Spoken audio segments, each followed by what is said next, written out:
I'm Nicole Crane with the Iowa Association of Business and Industry. I wanted to give you a legislative update for the week of March 5th. This week, there's a lot going on at the Capitol.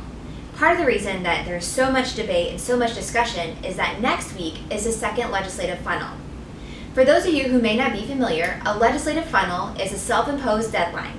The second funnel is when a bill has to be out of one committee and one chamber, either the House or Senate, and then another committee in the opposite chamber.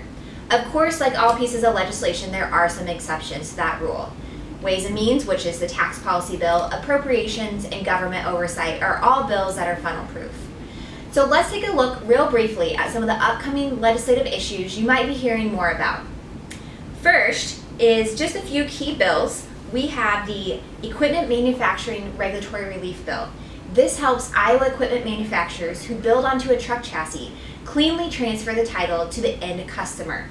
This bill has passed both the House and the Senate, and we are now awaiting the governor to review the legislation. There's also been a lot of talk about water quality this year.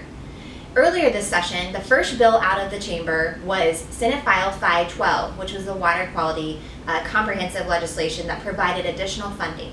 There's another bill, House File 2440, that passed the House last week and is up for discussion on Monday in the Iowa Senate in a subcommittee. That bill will allow industries that are point sources, such as a lot of ABI members, to take advantage of some of the competitive grants.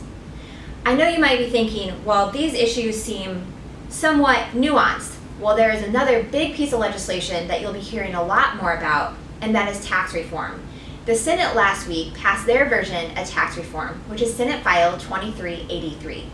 Members of House Ways and Means Subcommittee met last week to discuss their proposal, which is also the governor's proposal on tax reform. Both of the proposals address income tax. For more information on all of these issues, I hope that you will register to attend Iowa Business Day on the Hill. Business Day on the Hill will be Tuesday, March 13th, and you'll hear a full briefing from ABI staff and other business leaders around the state. You'll also have the opportunity to go to the legislature and lobby your lawmakers on key issues affecting your business. Thank you for all that you do for the association. I look forward to seeing you next week.